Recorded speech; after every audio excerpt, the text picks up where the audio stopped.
Hello दोस्तों, कैसे हैं आप सब। और मेरे ख्याल से आप लोग ठीक ही ठाक होंगे। और आइए आज की इस वीडियो में हम बात कर लेते हैं धारा 138 एनआई एक्ट जो चेक बाउंसिंग के मुकदमे होते हैं उस बारे में। तो चलिए फटाफट वीडियो शुरू करते हैं। मेरा नाम है राहुल सिंह और आप देख रहे हैं एडो हेल्प अस। दोस्तों, चेक बाउंसिंग के जो मुकदमे होते हैं उसमें आपको बता दें कि आरोपी की गिरफ्तारी नहीं होती है। जब उसके खिलाफ मुकदमा कोर्ट में दायर कर दिया जाता है उसके बाद उसको सम्मन आता है। सम्मन पर भी जब वो कोर्ट में उपस्थित नहीं होता है तो बीडब्ल्यू वारंट कटता है।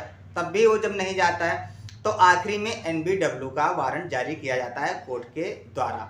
और अगर वो एनबीडब्ल्यू पर भी नहीं उपस्थित होता है तो बाद में उसके खिलाफ 82-83 का आदेश कर दिया जाता है, कुर्की का आदेश कर दिया जाता है। फिलहाल के लिए यहाँ पर आपको बता दें, अगर आपके खिलाफ कोई 138 एनआई एक्ट का मुकदमा है और कोर्ट में पड़ा हुआ है और आपको सम्मन मिला है, सम्मन पर भी आप नहीं जा रहे हैं, तो बीडब्ल्यू या एनबीडब्ल्यू पर आप जाकर के अपनी बेल जरूर करा लें।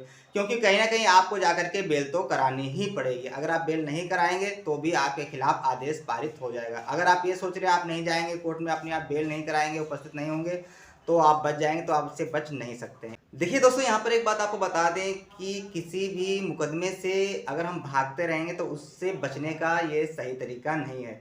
बेहतर ये होगा वहाँ पर उपस्थित होइए और अपनी बात कोर्ट के समक्ष रखिए, तो हो सकता है आपको रिलीफ मिले। लेकिन अगर आप उससे भागते रहेंगे तो कहीं ना कहीं आपके विपरीत ही आदेश हो जाएगा। तो 138 के मुकदमों में, चेक बाउंसिंग के जो मुकदमे होते हैं उसमें आप अपनी बेल जरूर करा लें। और बेल का ये प्रावधान है कि आपको सेम डे ही बेल मिल जाएगी। तो सुबह आप जब सरेंडर करेंगे, शाम को जमानतदार दाखिल करके आप 3-4 बजे तक, 5 बजे तक आराम से छूट जाएंगे।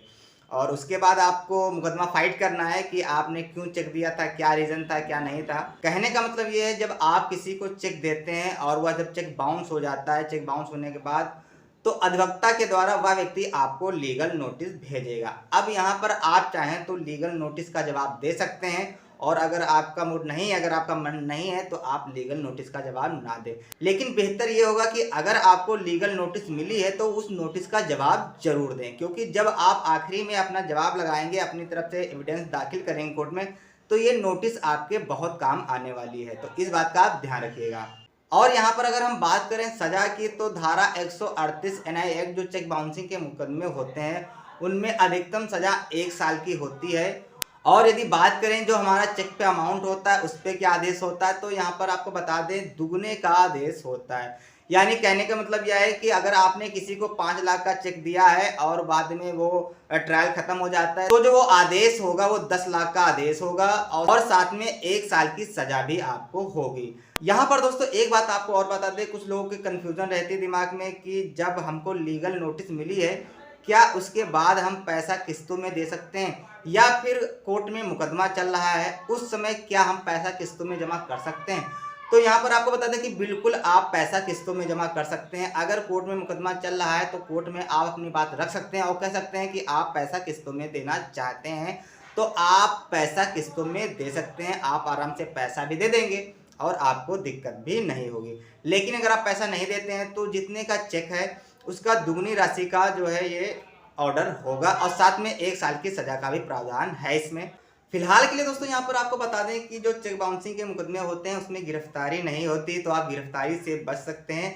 आखिरी तक जो आपका ट्रायल चलता है तब तक आपकी गिरफ्तारी नहीं होती, जब तक कि मुकदमे का ट्रायल खत्म नहीं हो जाता है। अगर ट्रायल खत्म हो गया और आपको सजा हो गई तो होता क्या है कि आपको 1 साल की सजा हो जाती है और जितने का अमाउंट होता है आपके चेक पर उतने दुगने का आदेश हो जाता है, तो वो आपको पैसा देना पड़ता है। और अगर आप नहीं देते हैं तो घर की कुर्की भी हो सकती है। इस बात का भी आप ध्यान रखिएगा।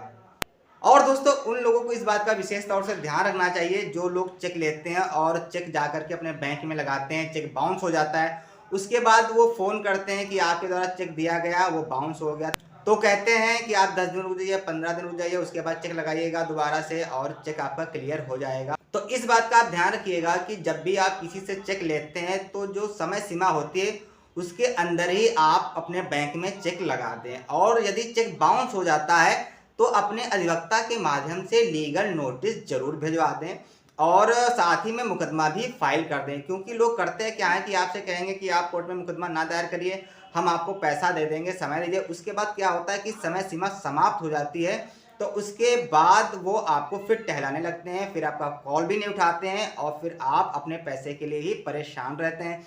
तो इस बात का ध्यान रखिएगा, जब आपको आपका चेक मिल जाए और आप अपने बैंक में लगाएँ, तो अगर चेक बाउंस हो जा रहा है तो तुरंत अपने अधिवक्ता से संपर्क करें, लीगल नोटिस भिजवाएँ और उसके बाद में कोर्ट में मुकदमा ज़रूर दायर कर दें, तभी आपको रिलीफ मिलेगी। अगर आप विपक्षी के कहने पर चले जाएँगे कि आज नहीं कल पैसा दे देंगे, कल नहीं परसों पैसा दे देंगे, तो हो सकता है कि समय सीमा समाप्त हो जाए, उसके बाद आपको कोई ऑप्शन नहीं बचता है। हाँ, यहाँ पर आपके पास एक ऑप्शन रहता है रिकवरी में सूट डालने का, लेकिन वहाँ पर आपको कोर्ट फीस बहुत ज़्यादा पे करनी पड़ती है, जो चेक पर अमाउंट होता है उसके अनुसार। बेहतर यही होगा, अगर आपको कोई चेक मिला है और आपने बैंक में लगाया है, चेक बाउंस हो गया है, तो तुरंत लीगल नोटिस अपने अधिवक्ता के माध्यम से ज़रूर भिजवाएँ और कोर्ट में मुकदमा ज़रूर दायर कर दें।